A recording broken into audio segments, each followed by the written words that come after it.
ಬಿರುಕು ಬಿಟ್ಟಿದೆ ಸರ್ಕಾರಿ ಶಾಲೆಯ ಕಟ್ಟಡ. ಶಿಥಿಲಗೊಂಡಿರೋ ಕಟ್ಟಡದಲ್ಲಿ ಮಕ್ಕಳಿಗೆ ಪಾಠ ಪ್ರವಚನ ಆಗ್ತಾ ಇದೆ ಪ್ರತಿನಿತ್ಯವೂ ಕೂಡ. ಚಿಕ್ಕಬಳ್ಳಾಪುರ ಜಿಲ್ಲೆ ಆದೇಪಲ್ಲಿ ಸರ್ಕಾರಿ ಶಾಲೆಯ ದುಸ್ಥಿತಿ ಪರಿಸ್ಥಿತಿ ಇದು. ಶಾಲೆ ಕಟ್ಟಡ ಯಾವಾಗ ಬಿದ್ದೋಗುತ್ತೆ ಅನ್ನುವಂತಹ ಆ ಜೀವ ಭಯದಲ್ಲೇ ಮಕ್ಕಳು ಅದರ ಕೆಳಗೆ ಕೂತ್ಕೊಂಡು ಪಾಠ ಕೇಳುವಂತ ದುಸ್ಥಿತಿ. ಚಿಕ್ಕಬಳ್ಳಾಪುರ ಜಿಲ್ಲೆಯ ಆದೇಪಲ್ಲಿಯಲ್ಲಿರುವಂತಹ ಸರ್ಕಾರಿ ಶಾಲೆಯ ದುಸ್ಥಿತಿ ಇದು.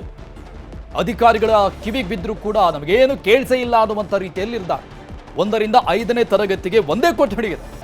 1ರಿಂದ 5ನೇ ತರಗತಿ ಓದ್ತಾ ಇರುವಂಥ ಮಕ್ಕಳು. 5 ತರಗತಿಗಳಿಗೆ ಇರೋದು 11 ವಿದ್ಯಾರ್ಥಿಗಳು ಮಾತ್ರ. 5 ತರಗತಿಗಳ ಈ 11 ಮಕ್ಕಳಿಗೂ ಕೂಡ ಒಬ್ಬರೇ ಒಬ್ಬರು ಶಿಕ್ಷಕರಿರೋದು, ಟೀಚರ್ ಇರೋದು.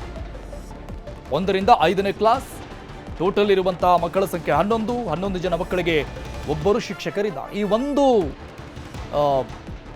ಕೊಠಡಿಯನ್ನು ಕೂಡ, ಶಾಲಾ ಕಟ್ಟಡವನ್ನು ಕೂಡ ಇವರಿಗೆ ಮೇಂಟೈನ್ ಮಾಡೋಕ್ಕಾಗ್ತಾ ಇಲ್ಲ.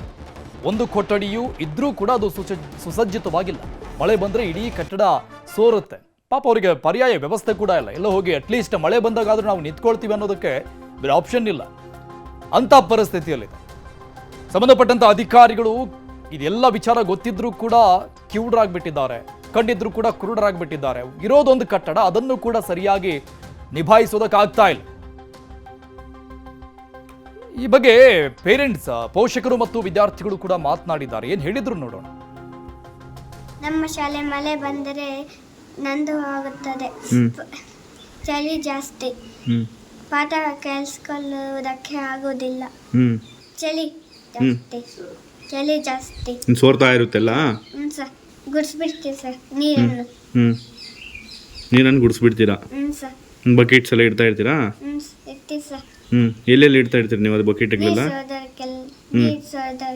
ಹತ್ರ ಮಳೆ ಬಂದ್ರೆ ಬುಕ್ಗಳೆಲ್ಲ ನೆಂದಾಗುತ್ತೆ. ಬೇಗ ನಮ್ಮ ಶಾಲೆ ಸರಿಪಡಿಸಿ ಕೊಡ್ರಿ. ನಮ್ಮ ಶಾಲೆಯಲ್ಲಿ ಸರ್ಕಾರಿ ಶಾಲೆ ಇದೆ.